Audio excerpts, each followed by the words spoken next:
by this building on the way up to the ski lift, thinking it was just an interesting building that sold bells, and then I remembered that there was actually a very old and revered bell manufacturer, and this is that museum. A mechanism that we've seen before. I think it was in Zurich. Three of the bell, 3000 BC in China was the first one produced.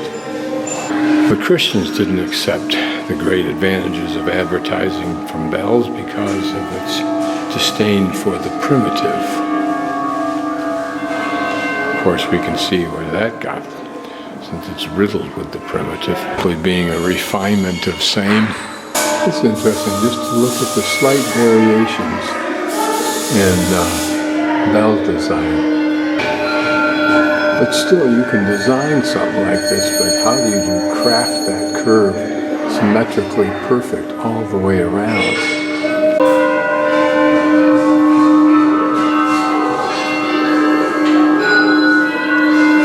And this may answer that question. It may be a template for, even more so, a tool for creating this bell design. Or at least the form for it, before it was cast.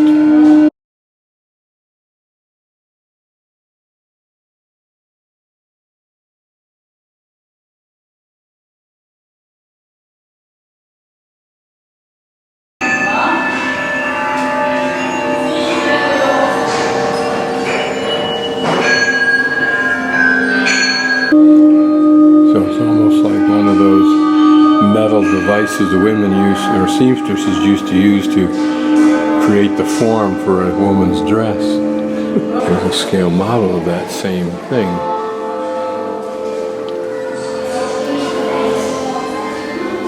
Just like a tool that a potter might use, except a very large one.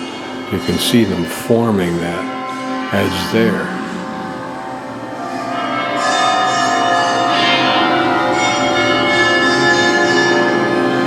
See the striations from spinning that. Although in this instance it appears that the tool is what moves around the static device. I could be wrong.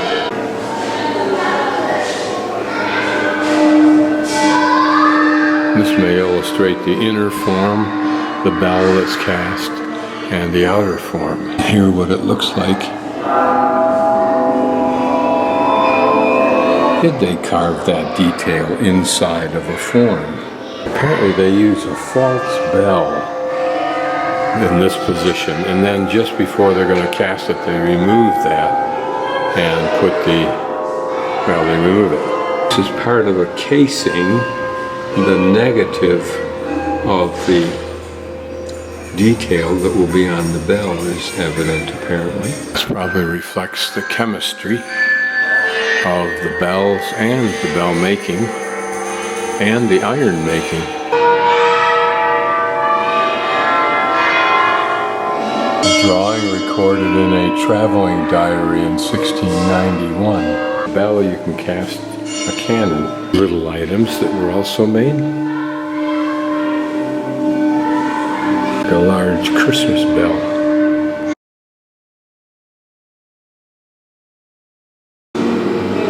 This is a modern effort.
There she is.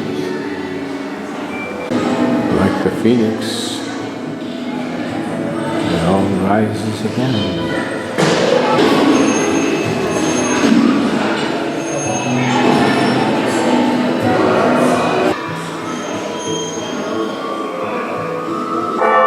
Imagine that artist remembering every line she carved in the form. Wonder why all these bells are here. Did this reflect the termination of cathedrals? Were they rejects? This is the factory, probably, that we saw in the video. Quite an operation.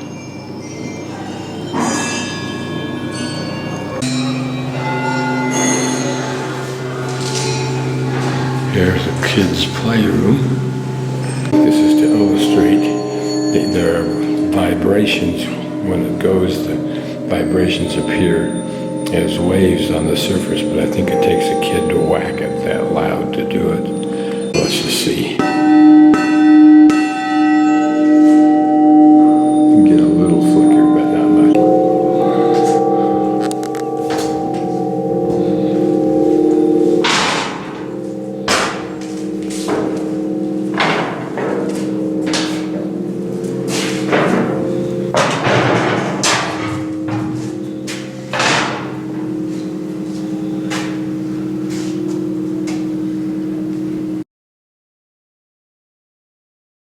Pretty sure this pan reflects the architecture of whatever its day was. 1890, 1930s.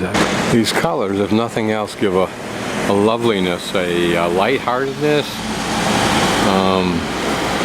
a softer pastel type feeling.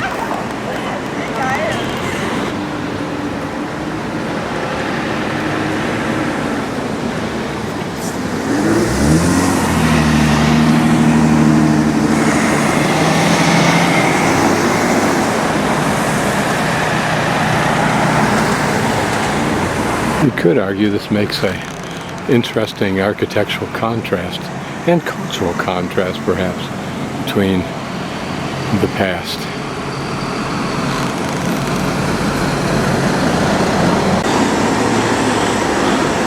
And we're looking back up to where we started this morning. And the old bus goes right by.